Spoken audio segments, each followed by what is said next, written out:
Thank you, thank you. Well, good morning, Bolton. I was here during the referendum. We arrived in the town square next to your magnificent hall, and I was on the open-top double-decker, and it was raining. It often does in Lancashire. And it was the day that the microphones broke. They got wet. So I had to give a speech to the assembled throng without a microphone, and I was hoarse for days. But I remember, after my day here in Bolton, thinking to myself just how utterly and completely disconnected Westminster politics have become compared to towns like Bolton. And I thought after that day, we are going to win this referendum.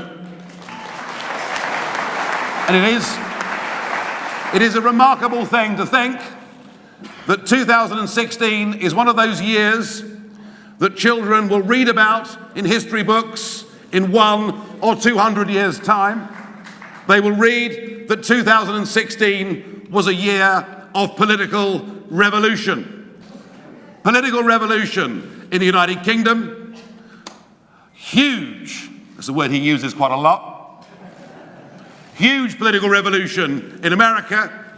And of course we saw in December the Italians getting rid of their prime minister in a referendum. It was a year of political revolution, and the most remarkable thing about it is, it was all started by UKIP.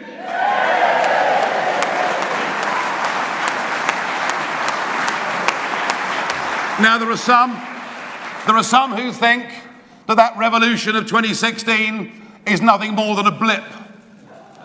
It's nothing more than a blip, and that we will all come back to our collective senses across the Western world and return to that comfortable mid-late 1990s consensus.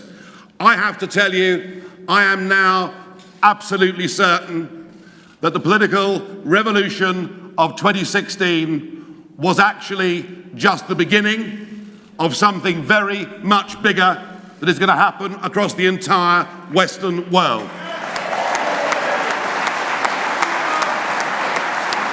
The change in public attitudes towards politics, towards the political class, towards large sections of our establishment liberal media, those changes in attitudes are absolutely fundamental. Far from receding, they are growing with every month that goes by. And I think that anyone that looked at the Chatham House polling that was released this week, 10 major European countries were polled, and 8 of those 10, one of which was not the UK actually, but 8 of those 10, over 50% of those populations said they wanted a total end to all immigration from predominantly Muslim countries. Now, what is remarkable about this is that people like myself, or people like Trump, who have been held up to hold the most outrageous political views. I mean, Trump wanted to bring in a 90-day suspension, didn't he? Whilst he worked out what his vetting policy was. But people like Trump and myself, far from leading public opinion, now find ourselves firmly on the left of where public opinion is across Europe now. It is that fundamental. People aren't interested in arguments about the economy, in arguments about growth, in arguments politicians make about jobs. They're not interested. Do you know why? Because they simply don't believe what they're being told. After all, wasn't our economy going to fall off a cliff if we voted for Brexit? No, what people care about is national identity. What people care about is their community. And I would argue that people in this country and across the West are now beginning to see immigration as a far bigger issue than they even saw it during the referendum campaign last year. None of this is going away. I don't know whether 2017 is the year in which we see dramatic government changes in Europe or not. I don't yet know whether it's going to happen in 2017, but believe me, radical change is coming, and it's coming in the course of the next few years. All of which I think makes it all the more amusing to see that Tony Blair, gosh, I thought you were all asleep for a moment there. All of which makes it more remarkable that Tony Blair is standing up today and saying that the British need to rethink Brexit. He seems to think we're going to change our minds. He clearly hasn't grasped that if that referendum was held tomorrow, the margin would be at least 3 times bigger than it was in the June of last year. No, Blair is yesterday's man. He's like the heavyweight world champion who's been retired for a few years but needs a bout to make some money, and he comes back and he gets knocked out in the first round. And by the end of today, Blair will be on the canvas, all right? But there is, with this big attitudinal change that is taking place across the West, there is, I think, a very important message for UKIP. A message that UKIP needs to think about. A message that UKIP needs to act upon. This party went from nothing to being the first party to win a national election, as we did in 2014. The first party since 1906 to win a national election, to force a referendum and to play a very important part in that campaign. This party succeeded because we were prepared to think the unthinkable. This party succeeded because we were prepared to speak the unspeakable. This party succeeded because we had guts, we had passion, we were brave, and we were unafraid of criticism. That's why we succeeded.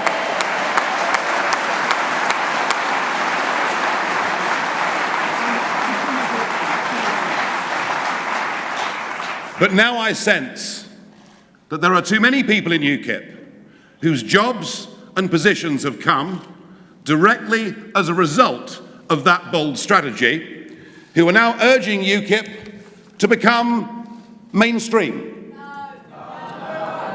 Now, I understand this. It's nice to be popular. It's good to get invited to all the right social set parties in London. And I guess it is easier in life to be thought of as being nice rather than one of those unpleasant populists. But this attitude, folks, is not UKIP. UKIP is a radical party, or it is nothing.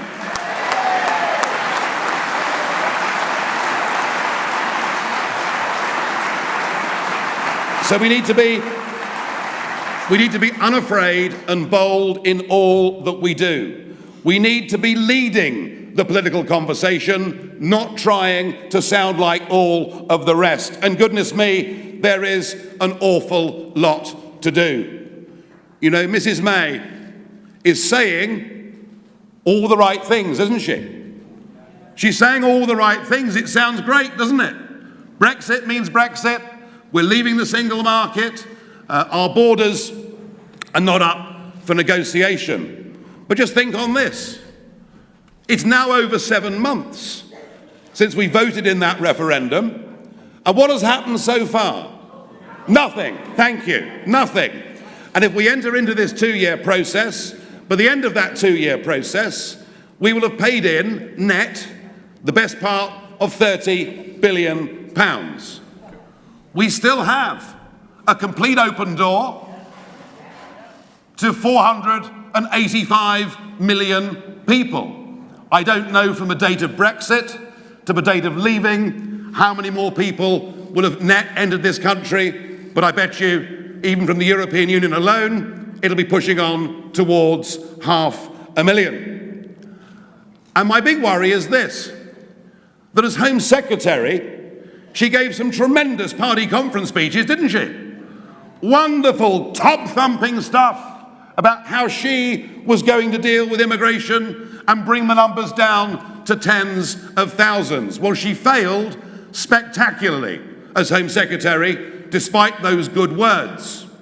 And whilst I've been trying my absolute best to give her the benefit of the doubt, and I have, even if she doesn't want me as her ambassador in Washington.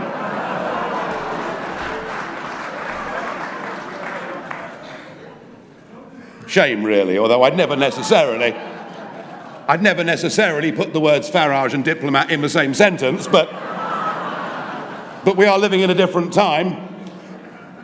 No, I've tried. Would have been a great wine cellar, wouldn't it?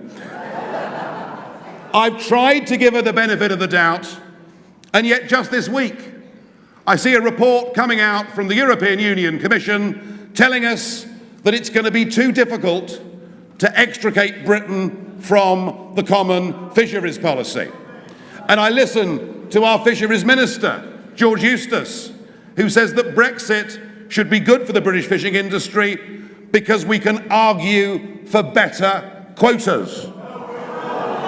We didn't fight and win that referendum to argue with a begging bowl in Brussels for better quotas. We did it because we voted to take back control of our nation, its laws, its borders, and its territorial waters.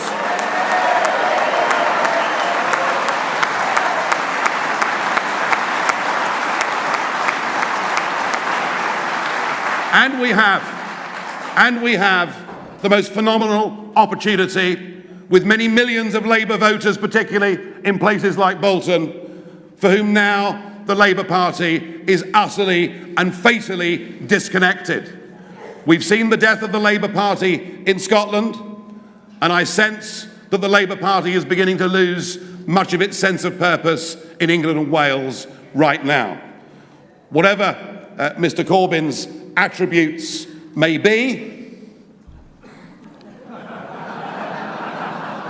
I lost my place there, that was all.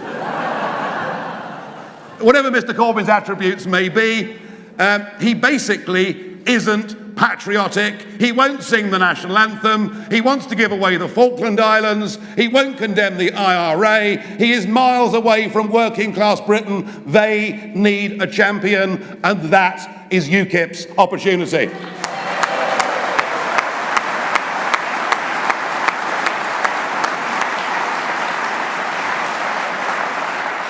Now, I think everybody in UKIP sees this opportunity and understands this opportunity. But what I'm saying today is that in terms of the direction that UKIP chooses, just because we see that potential with huge numbers of Labour voters does not mean that UKIP, as some would argue, should head for the centre. You won't pick up millions of Labour voters unless you have a clear, strong and true message. Just look at what Trump did in the Midwest of America to pick up Democrat voters and non-voters. He didn't do it by tacking to the left. He did it by being clear. And whether people agreed with the whole of his platform or not, that was enough to win the votes in those key swing states. And I believe it's the same for UKIP in the Midlands, the North and parts of South Wales. We must not change our policy. We must be seen to be those that fight against political correctness. We must be seen as the party that is moving on the national debate the whole time. And I guess right now, all of that comes to a head next Thursday in Stoke. And I don't think anybody, for one moment, can underplay just how important, just how fundamental that by-election is for the futures of both the Labour Party and indeed of UKIP too. It matters, and it matters hugely. And I know that Paul has had a very, very difficult week. Mind you, I think the Labour candidate in Stoke has had an even harder week. So, you know, fighting by-elections is not much fun. It's a rough old game. But from what I can see on the ground, and from that meeting I spoke at last Monday, from what I can see, I do believe we can win this by-election. I do believe we're going to win this by-election. But we won't win it by sitting at home and waiting for the results to come through at 2 or 3 o'clock in the morning. The one thing the Labour Party are able to do and are capable of doing is their good at mobilising a polling day army. And some in this region will remember the by-election of Hayward and Middleton, where at 6 p.m, very few people thought there was any other result likely than a UKIP win. And yet by 10 o'clock, Labour were out. They had 50 MPs knocking on doors until 10 to 10, trying to get their vote out. And they got their vote out, and they beat us by 600 votes. We can prevent that from happening on what is going to be a wet Thursday in Stoke. And we can do it, ladies and gentlemen, by getting our walking boots on, by being mobilised, and by going out and having conversations in Stoke with people that believe in what we stand for. And we've got to tell them, you've got to go out, not just voting on June the 23rd last year. You've got to vote, you've got to go out and give that same message again. And if I can leave you with one big thought, it is, please physically do everything you can to help get Paul Nuttall elected as the MP for Stoke Central next Thursday. Thank you very much indeed.